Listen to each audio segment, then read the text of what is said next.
actually ये गोटे आमर 13तम आर्ट गिविंग आमर माने जिते कहले भी कम हम आमर किट प्लस आर्ट गिविंग प्रतिष्ठाता doctor Samanta sir Ajay Samanta sir को जिते कहले भी जिते धन्यवाद देले कि जहाँ भी कम हम अनुप्रेरण आम माने प्रभावित हो कि जहाँ जी आम हिसाब से आम पंचायत आम ब्लॉक आम डिस्ट्रिक्ट लेवल आम जी करवा कथा करूँ कि जिनस आम तो माने आम बर्तमान एबेकार युवपीढ़ी भल मंद जहाँ भी होती सारंकर नवेदन अच्छी कि सारंकर जनइबार कहबार उद्देश्य अच्छी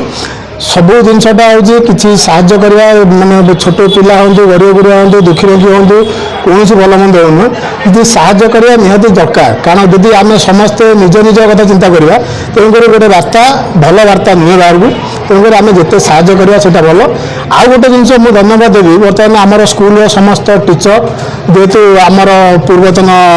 टीचर हेडमास्टर मैनेजमेंट बॉडी समस्त बहुत बहुत धन्यवाद देवी से कोऑपरेट करके आम यहाँ मीटिंग बहुत सक्सेस कर बहुत बहुत धन्यवाद देवी कार्यक्रम संपर्क में यह सूचना देवी जे आम प्रतिष्ठाता डॉक्टर अच्युत सामंत सारंकर यहाँ एक निरा प्रयास आर्ट ऑफ गिविंग माने दबार कला अन्य को आम कौन दे पारुची आम कौन दे दबार कला दबार जो आनंद थाए सेटा केवल दबा लोक ही अनुभव करता तेणु यह द्वारा पिला भर गोटे सचेतना सृष्टि कर दबार जो आनंद अच्छी पिलाने निज अनुभव करते अति सुंदर कार्यक्रम डॉक्टर किट विश्वविद्यालय कुलपति डॉक्टर अच्युत सामंतकर ये हूँ महार्घ्य गोटे अवदान सी जीवन को तीरताल दग्ध कर गोटे भल मनीष प्लस बड़ मनीष हो पारि दिग्दर्शन आज मिलला ये कार्यक्रम त्यागर जो महत्व अच्छी देवार नहीं त्याग शाश्वत पथर सन्धान हुए एवं भोग हूँ क्षणिक जीवन आधार यहाँ आम शिखिलु देते पाई तेणु आज जो त्रयोदशतम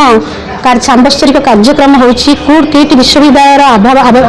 आनुकूल्य एवं आम विद्यालय मिलित आनुकूल्य वास्तविक गोटे स्वागतयोग्य प्रयोज्य पदक्षेप तेणु जो मैंने आसी उच्च पदाधिकारी तार कूट किट विद्यालय जो उपनिर्देशक श्रीजुक्त उमाकांत पंडा महोदय आसिक टीम ये सुंदर कार्यक्रम जो प्रयास कर विद्यालय निश्चित पानी एक उदाहरण सृष्टि हो भविष्य पाने किभली भाव में त्याग मार्ग दीक्षित हे एठू आस्ते आस्ते शिखा पाइले कौन मेसेज रहे छात्र छात्री मान आज दिन में यह मेसेज रे पाने त्याग कहले तो केवल आम देवा बेले मानसिक स्तर में देवा नैतिक साहाय्य मानसिक साहाय्य एवं शारीरिक साहाय्य हार्दिक साहाय्य त्याग कहले सब प्रकार साहाय्य तेणु पिलामानंकर प्रथम मानसिकता त्याग धर्म हो कहीं त्याग होछि महतर आदर्श पूरण करने सिद्धांत नहीं थाए ताले जीवन मौलिक लक्ष्य आमर त्याग रहा उचित आजिका पीढ़ी में जो पिलाने सृष्टि होती जो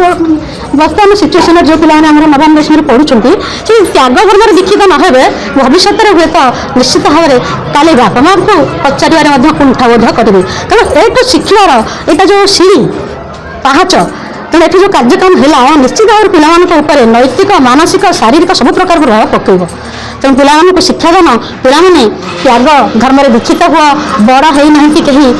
आकाश ये विराट विराट होनी ऊर्ध्वे रही नई नई आसी नम्र हृदय चंबी जन माटीर मही तेणु त्याग हूँ शाश्वत पथर संधान दिए भोग मात्र क्षणिक जीवन आधार त्याग धर्म दीक्षित होगा पिला उद्बोधन परामर्श देती कॉलेज तरफ डॉक्टर अच्युत नारायण सामंत प्रेरणा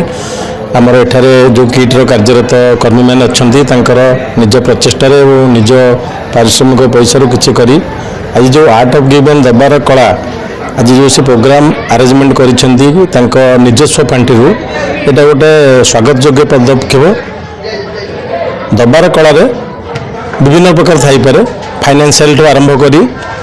पारिश्रमिक श्रम जेकोसी उपाय